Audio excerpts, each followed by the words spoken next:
Subscriptions are out of control, according to a headline from CNET. Their survey shows Americans are spending over $1,000 a year, and they are sick of it on subscriptions. Now, when we talk subscriptions, we're not only just saying your streaming services, but also you may have things like your Apple, your Amazon Prime, right? That's an e-commerce. You might have a Walmart subscription. Little Spotify. Yeah, sure. Spotify. Yeah, you may have one of the big box retailers. You might have a subscription with one of them. It might get you some discounts if you pay X amount into whatever their fee is.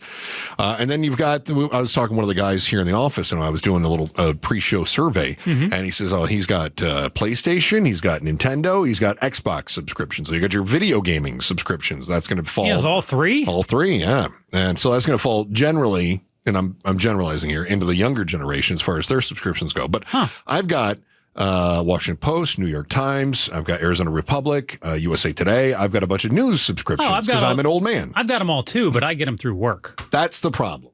I'm the problem? I told you were the problem. It's not so bad that your work is paying for it, although they're only paying for one subscription and then sharing that. That's on work. I mean, they tell us to use it. Okay, well, now that you've outed them, they're going to get a bill. Oh. There are certain things that work pays for. For instance, we have access to Office through work, right? Yeah. But that is, they pay for an enterprise edition for that. Software editing, audio editing software, excuse me. They do not have, they have an enterprise, but it's very expensive. And so what I've seen people do is they pirate it. They pirate that kind of stuff, which, come to find out, an awful lot of people are doing just that. In fact, when it comes to people who are supposed to be paying for their streaming services, about 1 out of 10 are just, and I think that's an understatement. Bumming it off a friend? Exactly what they're doing. You think 1 out of 10 they're are password sharing. Oh.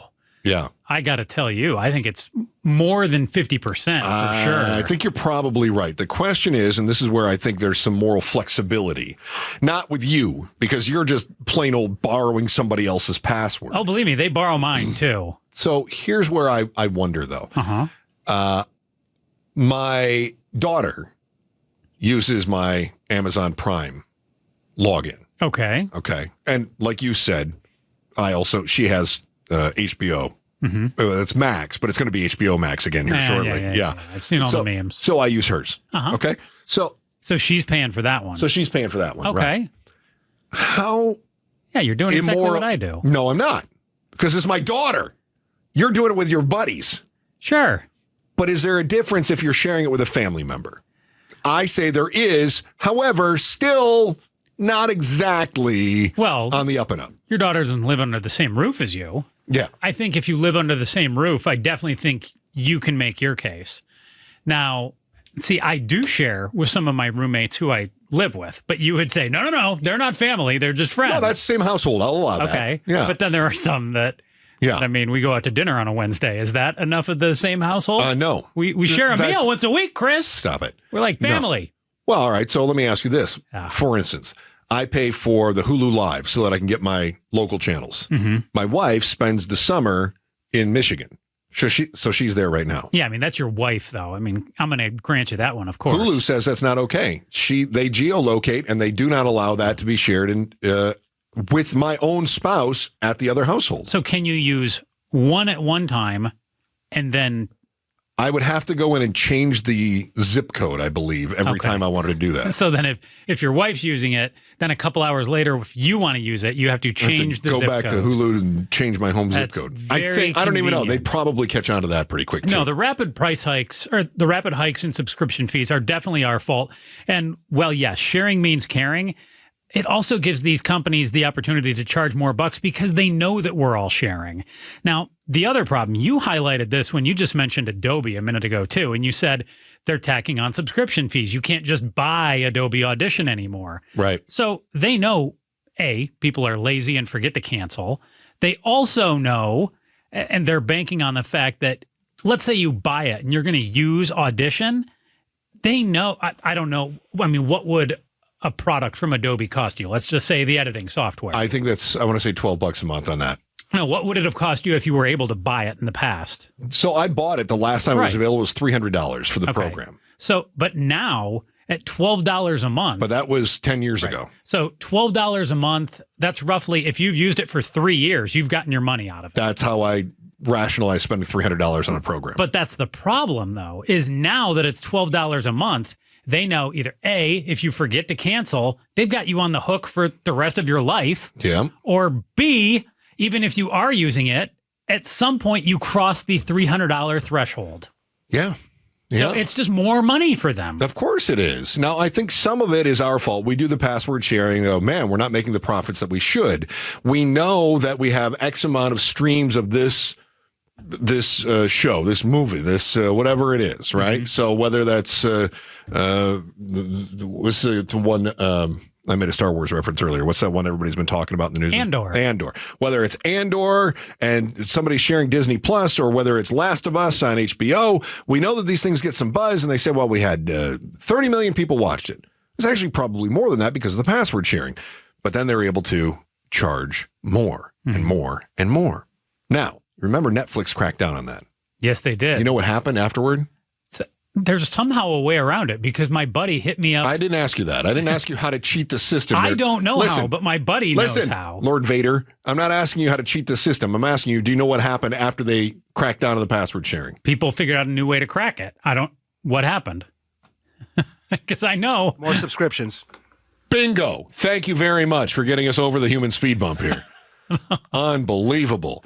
Netflix added more than 9 million subscribers in the first 3 months after they canceled the password. Including this one right here. You got it too? Yep, after all that, yep. So they got rid of the password sharing, added 9 million subscribers just in the first 3 months. Now, you know who else is getting ready to do the same thing? Max, HBO Max. Mm-hmm. They're getting ready to crack down on the password sharing, which means I'm going to have to start paying for it because, that's the one I've been borrowing from my daughter. So it's a password sharing crackdown. And they are going to go after it. They say, however, experts do, it may take a while for it to catch on. So they're going to do the geolocation thing too? Probably. But just like Netflix, they will allow you an extra member add-on, $8 a month. So you'll be able to do what you're doing now, $8 a month. Just cost you $8 a month, yeah. That's so nice. Netflix lets you add a member for $7 a month. Dude, I remember when Netflix used to be wasn't it like $7 or $10 a month? Yes. And now it's up over 20. Which is why I canceled it. I know, Pablo. I don't need I can get it with the commercials and pay less. Here's what happens. We are shifting to a rental economy. Generally speaking, everything is a constant payment. We're accepting that. Think about this when you go buy a car and you say, boy, I like this car. And the salesperson says, what do you want those payments to be? The salesman doesn't say, how much do you want to spend? The salesman says, what do you want your payments to be? They're trying to sling a lease? Because he knows that everything is about cash flow. We are a cash flow society now. We're not about building equity. We're not about ownership. We are about cash flow. How much can I afford between now and the 31st? Not a great way to build wealth. Dave Ramsey would tell you, not a great way to build wealth. We don't have equity in the back end. This is why we have younger generations that are saying, I don't need to buy a house. I can rent. And they go, what? I got a roof over my head. It's the same roof I would have over my head, but I don't have the maintenance upkeep. I don't have all the other reasons that you might want to rent instead. And they go, this is fine. I'm going to rent. We are becoming a rental economy, whether that's subscriptions, houses, or just simply cash flow. Could be a lease. Could be, what do I want my payments to be? And then what happens as soon as you get the car paid off? You go, that car's paid off, but I've already budgeted in my head $500 a month car payment. You go get a new one. It's funny you say that. I was just entertaining myself looking at homes. Yeah. And everything on the feature says the estimate is your estimate payment. Not how much do you want to spend. How much per month? Payment per this month. Is what it's going to cost you a month. Estimated mortgage. And that's the fattest search bar on there. Yes. Yeah. Interesting. Oh, I'm so glad I turned you on to Zillow. Yeah, that's right. You love that Zillow now, I am on it, bro. Yeah, I get notifications on my email and everything. Perfect. I'm like, hey, we think you're going to like this one. Thanks for watching The Chris and Joe Show. Click to see more from Chris and Joe and tap the button in the middle to subscribe to KTAR News.